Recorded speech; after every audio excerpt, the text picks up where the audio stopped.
अस्सलाम वालेकुम नाजरीन। इस एपिसोड के शुरुआत में हम देखते हैं जंगल में शोधा के पास सुल्तान और दीगर सिपाही बहुत ज्यादा उदास खड़े होते हैं। सुल्तान मेंबर को देखते हैं, हौसला पैदा करते हैं और कहते हैं शोहदा के जनाजे शाम रवाना किए जाएं, हम अपने फरीजे को जारी रखेंगे। तो बोरो सुल्तान से कहता है, भाई क्या आप पागल हो गए हो? हमारी जानें ली गई हैं, मेरी माँ मर गई, मेरी खातून मर गई और आप मुझसे फरीजे की बात कर रहे हैं। सुल्तान कहते हैं ये सब खत्म हो गया है, ये मेरी सफ में खड़े हुए लोगों के साथ मिलकर जंग का वक्त है। इनका जो खून बहाया गया हम इन सब का इंतकाम लेंगे। अभी अगर हमने अपना रास्ता छोड़ दिया तो जीत उनकी होगी। हम अपने दुखों को अपने सीने में दफन कर लेंगे ताकि हमारे अंदर गुस्से की आग हमेशा जलती रहे। भाई बोरा फौरन शाम रवाना हो जाओ और कादी फादर से कहना कि जनाजे के इंतजामात शुरू कर दें। बोरो सुल्तान से कहता है, भाई क्या आप सुन रहे हैं कि मैं आपसे क्या कह रहा हूँ? क्या मैं अपनी माँ और अपनी मोहब्बत को अपने हाथों से दफन भी नहीं कर सकता? आप उन्हें यूं अनजानों की तरह बेचकर मुझे अपने साथ आने का कह रहे हैं। ये सुनते साथ ही सुल्तान उसे गले लगाते हैं और उसके सर के साथ सर जोड़ते हैं और उसके बाद खामोशी के साथ आगे बढ़ जाते हैं। अपने आंसू साफ करते हुए सुल्तान कहते हैं, हर कोई अपने फरीजे पर लग जाए। बजोग आगे बढ़कर बोरो को हौसला देता है और कहता है,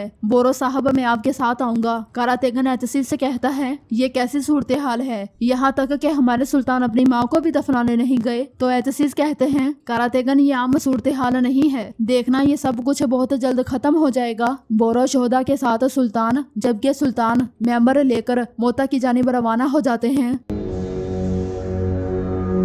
दूसरी तरफ शाम में एक सिपाही भागता भागता शहर में पहुंचता है और कहता है काफले पर हमला हुआ है, उन्होंने सबको मार डाला। बहादुर सायरा खातून और माँ फातिमा वो सब शहीद हो गए। ये सुनते साथ ही कादी फाजल गोक बोरू काराकोश और तुराब पर गम के बादल टूट पड़ते हैं। शमसा खातून भी बहुत ज्यादा गमगीन हो जाती हैं, सबकी आंखों से आंसू जारी हो जाते हैं। गोक बोरू पूछता है, ये किस कुत्ते ने किया है? तो सिपाही कहता है, चातलियोन ने। कादी फाजल पूछते हैं, जनाजे कहाँ हैं? तो सिपाही कहता है, वो उन्हें शहर ले आए हैं। काजी फादल कहते हैं, सुल्तान को खबर भेजो। मगर सिपाही कहता है, सुल्तान जानते हैं कि क्या हुआ है, उन्होंने जनाजे दफन करने का हुक्म दिया है। दूसरी तरफ आगे बढ़ते बढ़ते मेंबर वाली गाड़ी कीचड़ में फंस जाती है। सुल्तान अपने साथियों के साथ उसे निकालने की कोशिश करते हैं, वो सब जी जान लगा देते हैं मगर वो उसे निकालने में नाकाम हो जाते हैं। कारातेगन कहता है, ये ऐसे काम नहीं कर रहा, ये नहीं हटेगा, ये चट्टान की तरह फंस गया है। सुल्तान कहते हैं, हमें इस पहिए को यहाँ से निकालना होगा, चलो। वो सब अपना पूरा जोर लगा देते हैं। इसी लम्हे अलीसा अपने साथियों के साथ वहां पर पहुंचता है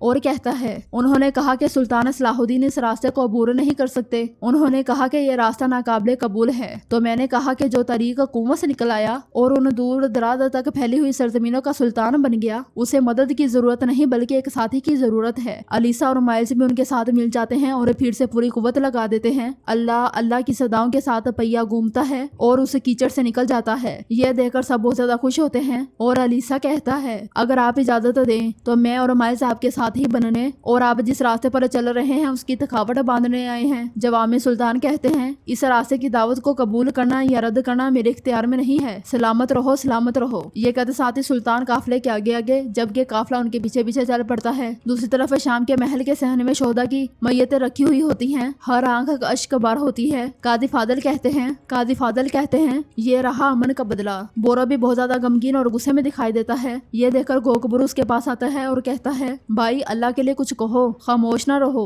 अगर सुल्तान अपना दिमाग खो बैठे हैं तो आप हमारे कायद बन जाएं। मैं जानता हूँ कि यह मुश्किल है लेकिन यह मातम का वक्त नहीं है। बोरो कहता है, बहुत बड़ी जंग होगी गोकबरू, बहुत खून बहेगा। जिन्होंने इस जुल्म का इर्तिकाब किया है वो जल्दी ही हमारे जुल्म का बदला चख लेंगे। कुदस में सबीला की मौजूदगी में कमांडर आकर लाड़गाय से कहता है, बादशाह सलामत कुछ बहुत बुरा हुआ है। लाड़गाय पूछता है, क्या हुआ है? तो कमांडर कहता है, चातलियों ने उस सरजमीन पर मुसलमानों के काफले पर हमला किया जिसकी हिफाजत की जिम्मेदारी हमारी थी, उनमें से तकरीबन सब के सब मारे गए। ये सुनकर लाड़गाय गुस्से से कहता है, चातलियों लानत हो तुम पर, बेवकूफ। कमांडर मजीद कहता है, जनाब मरने वालों में सुल्तान की वालिदा और बोरो की बीवी भी शामिल थी। ये सुनकर सबीला परेशान होते हुए कहती है, सलाहुद्दीन का गजब हम सबको जला देगा और पूरे शहर को तबाह कर देगा। लाड़गाय कहता है, मैं इस बुनियाद पर शकीस को कबूल नहीं करूंगा। क्या चातलियों ने एक संगीन गलती की है? अगर अमन टूटता صورت ہے تو ہم جنگ کے اصولوں کے مطابق معاملات کو منظم کریں گے۔ پہاڑی راستے سے آنے والی فوج کی کیا صورتحال ہے؟ تو کمانڈر کہتا ہے وہ کل آ جائے گی۔ لارڈ گائے کہتا ہے صلاح الدین تم اپنا سارا غضب لے کر آؤ گے، لیکن تمہیں پہلے سے بھی بڑا نقصان اٹھانا پڑے گا۔ میں یہاں اپنے شہر میں تمہارا انتظار کروں گا۔ دوسری طرف شام کے صحن میں قاضی فاضل گوک بورو سے کہتے ہیں تم شام سے آنے والی فوج کو تیاری کا حکم دو۔ پھر بورو سے کہتے ہیں بورو تم مصر سے فوج بھیجو۔ اسی لمحے سپاہی تیزی سے وہاں آتا ہے اور کہتا ہے ہزاروں لوگ ہاتھوں میں تلواریں لیے شہر کی جانب مارچ کر رہے ہیں۔ یہ سن کر سب کے سب حیران ہو جاتے ہیں اور قاضی فاضل پوچھتے ہیں کون ہیں وہ؟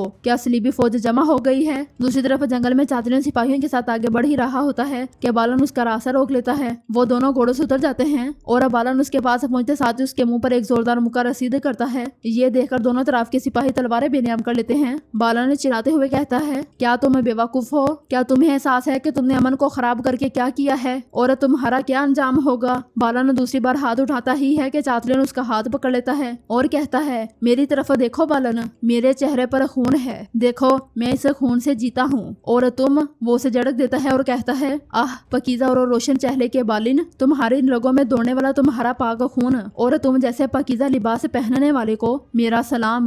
جہاں میرا اور میرے جیسے لوگوں کا تعلق ہے ہم جنگ سے جیتے ہیں اور جنگ سے مرتے ہیں۔ بالن اس سے کہتا ہے تم مرنے کی تیاری کرو کیونکہ جب صلاح الدین پوری طاقت کے ساتھ قدس کے دروازے کے قریب پہنچے گا۔ چاتلیون بازو پھیلاتے ہوئے کہتا ہے وہ مجھے اپنے سامنے پائے گا، میں کسی چیز سے نہ ڈرنے والا سورما چاتلیون ہوں، میں اس کی ماں کے خون سے رنگے اپنے ہاتھوں سے اس کا گلا کوٹ دوں گا اور تم پر اور تم جیسے لوگوں پر جب فتح کا دن آئے گا تو بزدلوں جیسا خوف اور طوفان سے لعنت برسے گی۔ ناظرین اس کے بعد ہم دیکھتے ہیں کہ سلطان ممبر کے ساتھ میدان جنگ میں موجود ہوتے ہیں اور موتا کے میدان میں دعا مانگ رہے ہوتے ہیں۔ سلطان کو دیکھتے ہوئے الیسا کاراتیگن سے کہتا ہے جو چیز وہ اتنی مضبوطی سے تھامے ہوئے ہیں قسمت اسے جلد ہی چھین لے گی۔ سلطان دعا مانگتے ہوئے کہتے ہیں یا رب ہم اپنے خوف اور اپنی امیدوں سے تیری پناہ مانگتے ہیں، تو ہمیں اس سے محفوظ رکھ جس سے ہم ڈرتے ہیں اور ہمیں وہ عطا فرما جس کی ہم امید رکھتے ہیں اور اس سے بھی بہتر، اور اپنی وعدہ کردہ فتح کو ہم پر فتح نازل فرما اور ہم پر غلبہ عطا فرما۔ کاراتیگن کہتا ہے یہ جب بھی آسمان کی طرف ہاتھ اٹھاتے ہیں تو بارش ہوتی ہے۔ اسی لمحے ان سب کو اللہ اکبر کے نعرے سنائی دیتے ہیں۔